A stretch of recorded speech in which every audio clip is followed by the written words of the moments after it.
Dios, dirá Job, Dios me lo dio, Dios me lo quitó, bendito sea el nombre del Señor. Pero luego, a medida que avanza la parábola, nos damos cuenta de todo el sufrimiento de Job. El que desea incluso en algún momento de su sufrimiento pleitearse con Dios. Pero ¿cómo pleitear con Dios? Sería el acusado, pero a la vez sería también el juez. Entonces sería un pleito perdido. Y si vamos más adelante, en la obra nos encontramos con esa triste realidad que Job se siente incluso abandonado de sus amigos. Sufre el escarnio de sus amigos. Y finalmente la obra terminará diciéndonos que Dios se le expresa a su hijo Job cómo Él es el creador de todo y cómo Él es el providente. Y por eso Él está solícito a escuchar el sufrimiento y por eso recompensa finalmente a Job, que es fiel, con el doble de todo lo que antes tenía, de lo que antes poseía. ¿Cómo entender esto? De esa manera. Es una parábola que cuestiona la famosa doctrina de la retribución.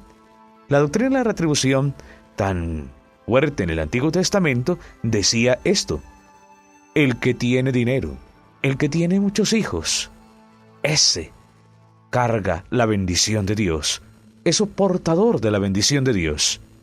Y el que le va mal, el que sufre, el que padece alguna enfermedad, ese es porque vive empecatado, o también porque carga con los pecados, el lastre de los pecados de su familia. Si eso fuese así, entonces sería muy triste.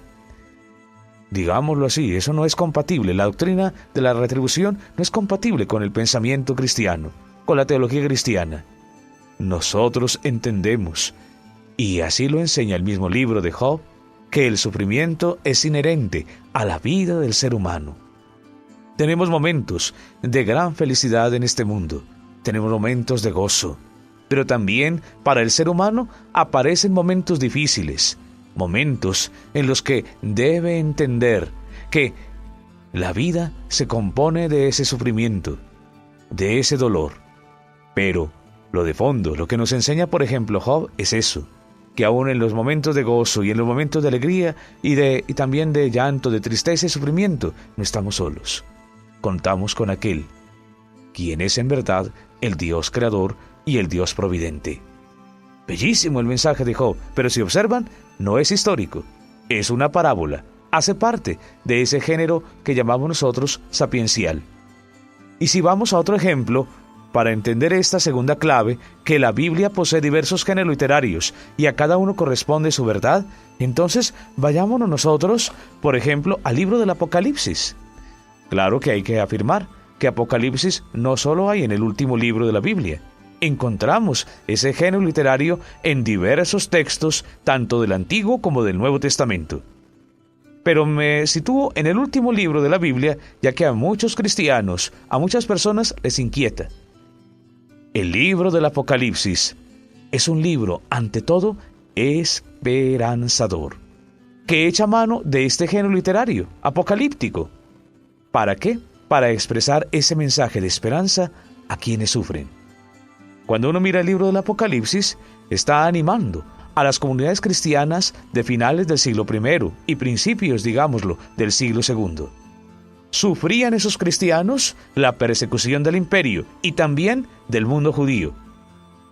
En semejante persecución, los autores del Apocalipsis entonces buscan animar a las comunidades que han caído en desánimo, que se sienten perseguidas, maltratadas por un imperio, y también en los grupos donde existen los grupos judíos. Por eso, en ese contexto, ese libro echa mano de ese lenguaje apocalíptico, lleno de un lenguaje figurado, lleno entonces de imágenes, para expresar una realidad de fondo. Un lenguaje de esperanza. ¿Y por qué entonces el Apocalipsis, este género literario, utiliza ese lenguaje cifrado? Porque solo será comprensible por aquellos a quienes se dirige, para evitar así cualquier persecución, cualquier maltrato. Por eso es necesaria la interpretación de esas imágenes, de ese lenguaje figurado, si se quiere descubrir el mensaje de fondo. Repito, ese género literario apocalíptico es un lenguaje netamente esperanzador, que busca, en el contexto de la Sagrada Escritura, animar a las comunidades que se sienten perseguidas, que se sienten amenazadas incluso por la muerte de sus miembros. Por eso, no hay, se los aseguro, no hay en el lenguaje apocalíptico nada terrorífico. Todo lo contrario, es todo un lenguaje lleno de esperanza. Así, con estos dos ejemplos hemos presentado dos géneros literarios bien marcados en la Sagrada Escritura. En el género sapiencial, con el libro de Job, una extensa parábola maravillosa para expresar cómo el sufrimiento inherente a la vida del ser humano es escuchado por Dios. Y no es entonces que el ser humano cargue una maldición o un sufrimiento enorme por los pecados suyos o los de los demás. Sería entonces terrible esta situación. La realidad es esa. Nosotros experimentamos en la vida el sufrimiento. Y se trata de entender, como creyentes que somos, que tenemos a Dios como nuestra única esperanza. E igual, el género literario apocalíptico. Ese género literario es un lenguaje cifrado que busca dar un mensaje de fondo, de esperanza para quienes sufren la persecución y la muerte. Y voy a agregar un tercer ejemplo, de cara a los evangelios. Nosotros tenemos en la palabra 4 evangelios canónicos. 4 evangelios que les reconocemos su carácter de libros revelados. El más antiguo, Marcos, el evangelio del año 70, y que se convierte, digámoslo así, en una de las fuentes para Mateo y también para Lucas. Y también encontramos en esos libros revelados que llamamos evangelios el texto de Juan, el escrito joánico. ¿Qué tenemos allí? Un lenguaje, un género literario propio. Evangelio. ¿Y qué significa evangelio? Allá en sus orígenes era la buena noticia que salía del palacio, de la corte, para anunciarle a los súbditos esa alegría que inundaba la corte, que inundaba, digámoslo así, el palacio real. Ejemplo, cuando nacía el sucesor al trono, entonces aquellos heraldos, aquellos mensajeros de palacio gritaban: Evangelio, Evangelio, Evangelio. Buena noticia, ha nacido el sucesor al trono. Así entendemos nosotros que los 4 evangelios no son ninguna crónica acerca de Jesús.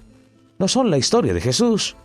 Es eso, un lenguaje nuevo que nos presenta una extraordinaria noticia, una bella noticia.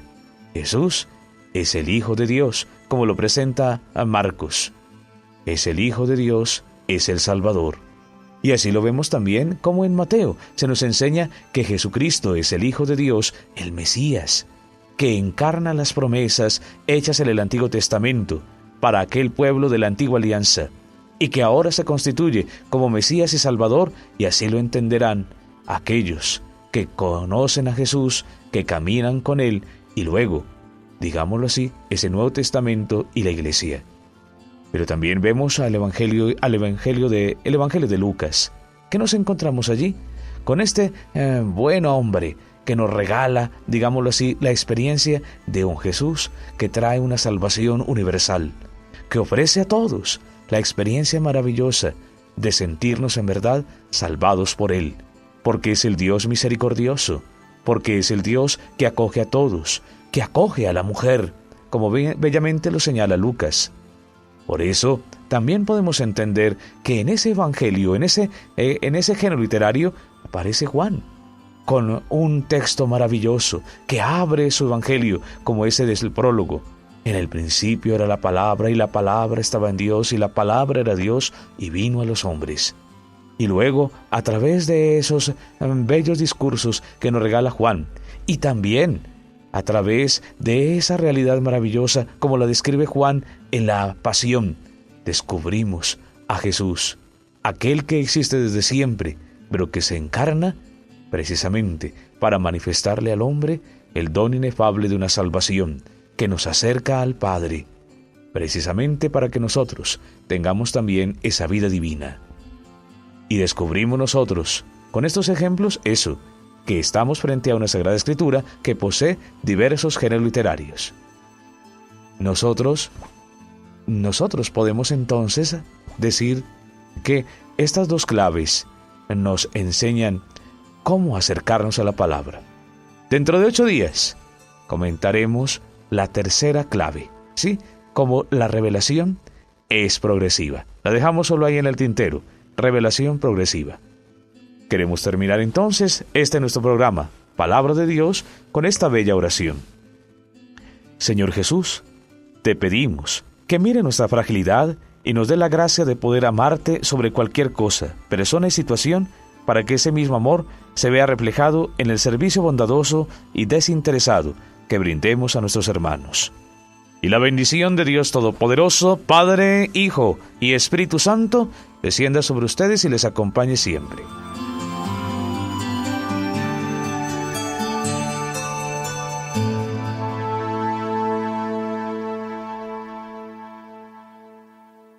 Universidad Católica de Manizales, un proyecto de amor que apunta a la excelencia.